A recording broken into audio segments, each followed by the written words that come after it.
Okay, so it's basically like Animal Farm, but with sex and investment bankers.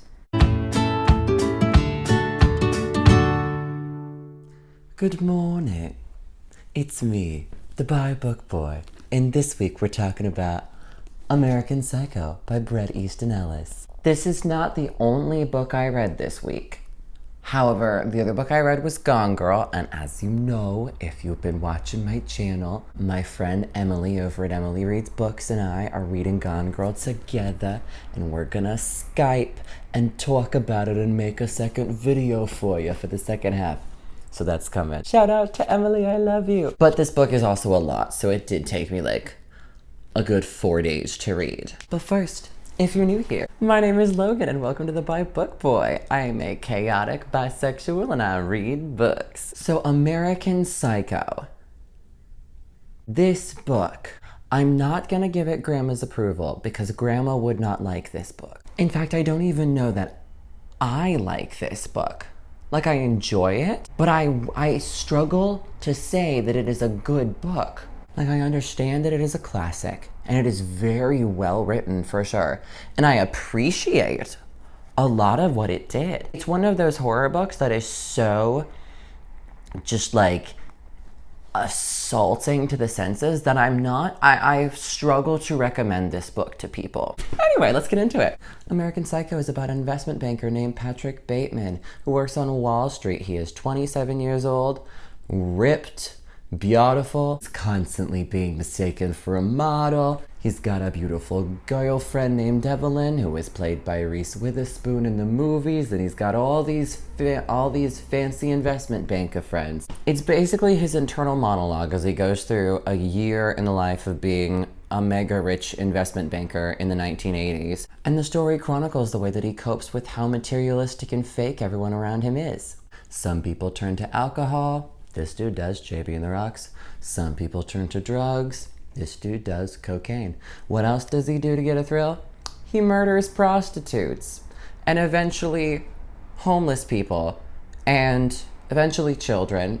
If you are into horror at all, you may not have read this or seen this movie, but you have definitely heard this name, which is why I thought I had to read it.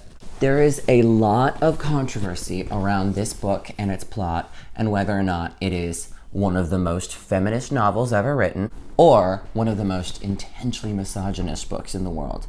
And I gotta tell ya, at first I was leaning to the latter. We'll get into it. One thing that Bret Easton Ellis does that I wasn't sure if I enjoyed or not, to be honest, was he writes all of these characters very realistic for the 80s, but very, oh my God. Basically, there isn't a single good person in this book. They are all awful people. Every single one of the people on page, including Patrick, has at least one homophobic or misogynist or racist slur per dialogue line, which makes it very hard to read. And at first, after about 100 pages of this, I was like, is this worth it? There is nobody to root for. And then I realized that Bret Easton Ellis is priming us to be completely okay with it when Patrick Bateman first murders one of his friends. Do I think that the fact that it is intentional is an excuse for some of the awful things said in this book? No, but it does give it at least a purpose, you know? Aside from all of the incredibly offensive language in this book, I really did enjoy the way that Bret Easton Ellis portrays the materialism of the 80s and also just the upper class in general. In that you have all of these investment bankers sitting at what is supposed to be a business dinner, and all they are discussing is, now when is it appropriate to wear a sweater vest? Is this shirt business casual or this? They're all very obsessed with their own images and how to get drugs and sex. This is extended even further in that any time a new character enters the room, in great detail, Patrick will describe the brand, fit, fabric, color, and his opinion of every piece of clothing that person is wearing, which gives you a very vivid picture and just a handle on how vapid everyone is but it also makes it very hard to read this book fast. There's also these two really fun things that I've noticed that like go on that I enjoyed. I don't know if this is something that you enjoy, that most people would enjoy, but I enjoyed it. Patrick's friends are so used to just all of the violent, homophobic, and misogynist slurs that everyone is throwing around all the time, that Patrick, he will outwardly admit or describe some of his murders to his friends over polite dinner conversation, and they'll laugh it off like a joke or completely mishear him. One of my favorite lines was he's talking to this model that he's dating, and she says, "So what do you do?" And he says something along the lines of, "Oh, I'm into murder and execution." And she says, "Oh, do you enjoy it?" And he says, "I don't know, it depends or something like that. I don't know, I'm paraphrasing." And she goes, "Oh, most people I know that are in mergers and acquisitions absolutely hate it." And it's just so beautiful that nobody hears him. At one point, after a high-speed chase, he literally calls his lawyer and confesses everything to him. And then he sees his lawyer the next day, and his lawyer was like, "That was such a funny joke," mistakes him for somebody else, and then says, "Now, David, Patrick, the one problem with your joke is Patrick Bateman is such a loser, he could never murder anybody." Now, warning, I did have to stop reading at parts because of the body horror in this book alone. I did come close to throwing up at certain parts. I will say when discussing the murder, there's always an interesting social class involved, and that the first murder that we actually see on the page, he mentions others offhandedly before, but you don't quite know if he's joking or not with how disgusting all the men are. Because, toxic masculinity, oh my gosh. But the first murder that we see on screen is a homeless person. And I will say, while it was very offensive and Patrick is very racist, it was very effective to watch a billionaire investment banker brutally murder a homeless man in the middle of the street while telling said homeless man to get a job.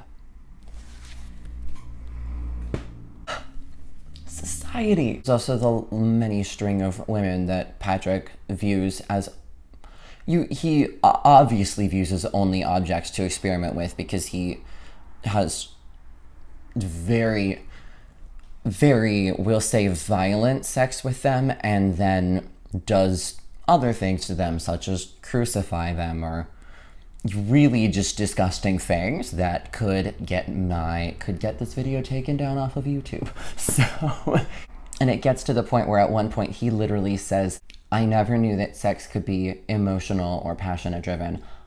Sex is mathematics." There's also an argument that Patrick is closeted. I believe Patrick is very closeted because of, number one, how overtly homophobic he is, and number two, he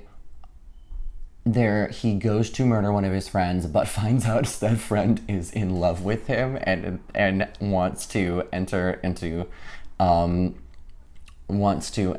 a gay relationship with him, even though he's marrying this woman who Patrick's also sleeping with, and it's a whole thing. And Lewis is the friend. Lewis is the gay friend, and Lewis spends most of the book lusting after Patrick, and it's like, you guys would actually be kind of cute if Patrick wasn't a murdering sociopath. There's a point after Patrick goes on a murdering spree, he goes back to Paul Owens' apartment, and Paul Owens is the investment banker friend that Patrick murders. And Patrick goes back there because he's been keeping a lot of the bodies of the girls that he's been murdering there, and he wants to do unspeakable things to them. And he goes up, and the place is clean. There are no bodies. And there is a realtor trying to sell the apartment of a missing man, by the way, to a new couple. And I have to wonder if this isn't a schizophrenic hallucination. I am wary of using specific psychological terms in this video just because I am not a psychologist, but I wonder if this is an auditory and visual hallucination, in that, number one, the realtor is shady as is shady as all hell. That realtor is very creepy. The realtor immediately goes, did you see the ad in the Times? And Patrick lies and says, yes. The realtor says, there was no ad in the Times. I think you should leave. And I'm like, number one, does this realty company know about all the bodies? Did they dispose of the bodies themselves and are thusly trying to resell this apartment, which is capitalism, is disgusting, is what that's saying? Number two, is this a supernatural occurrence that he is experiencing in which he's hallucinating like a god figure or something coming down to be like, yo, Pat, you gotta stop murdering people? Or is this his subconscious and he's having a break from reality, which would mean either that he is feeling guilty for the murders or he never committed said murders and it was all just a weird, sick fantasy.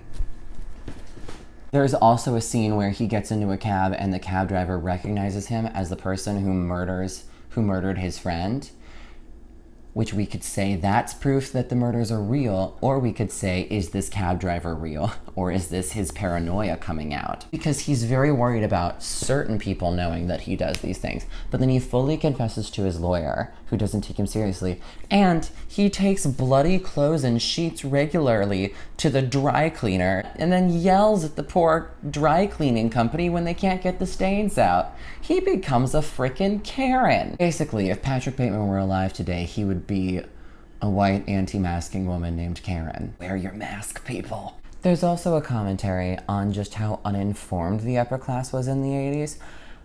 That's very beautifully done in the way that these men talk about AIDS. There's multiple discussions of like how men can't get AIDS, it's only something that women can get.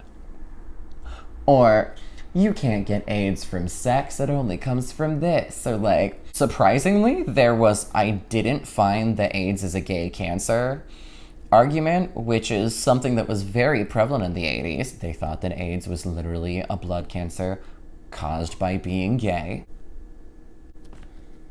I don't know. That actually is one of the reasons why gay people are not allowed to donate blood, even though we know that's not true anymore.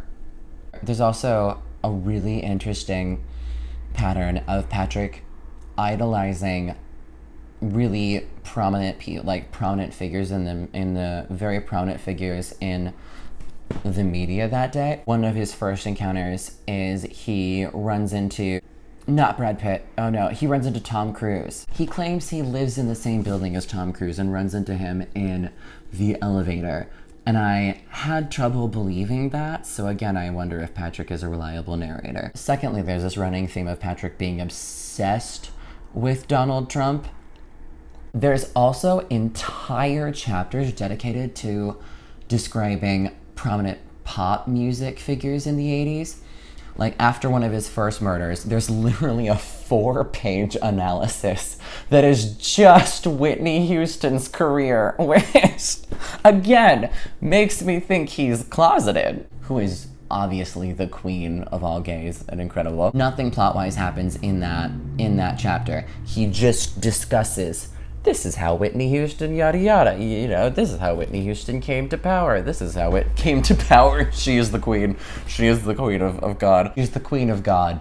Whitney Houston is the queen of God, everyone. You heard it here first. The last one, that's like a really long, is like 4 pages dedicated to just describing and analyzing Huey Lewis in the News, which is in the movie and taken out and is the dialogue that he says as he's killing Paul Owens, which is terrifying. And then there's also this running theme of during like actual scenes in the book, anytime he gets like slightly emotional, he will mention that a super existential Madonna lyric plays in the background. Again, is he gay? This video has devolved into me trying to make Patrick Bateman a gay icon, which should not happen on so many levels. It's wrong. Basically, I am going to give this book a very conflicted 4 stars, in that I appreciate all of the satire that it created, and I appreciate the well-crafted horror and confusion, and I really appreciate the aspects of the unreliable narrator. Basically what I'm saying is, if this book wasn't so just outwardly offensive and misogynist and homophobic, I would be like praising it from the rooftops and saying that this is one of my favorite horror novels because it's got all the makings of my favorite horror novels. But it's so outwardly just disgusting in every way, shape, and form that I have trouble recommending it and would not recommend it to the faint of heart, and would say if you want a horror novel that is this well written with all of the unreliable narrator stuff and all that fun stuff, go read Pretty Girls by Karen Slaughter, because it's honestly a more contemporary and feminist book with an equally as engaging villain and equally as engaging protagonist, and I enjoy it. Am I gonna reread this book when we're not in a global pandemic and I can actually feel better about the world? Probably. But right now I'm gonna move on to happier things.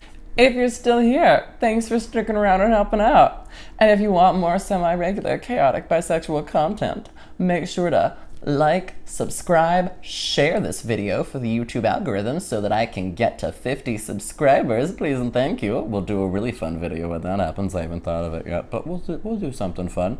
And make sure after you subscribe to hit that notification bell so you can get my videos whenever I decide to post them. Until next time. This has been the Bye Book Boy, and I'm saying bye.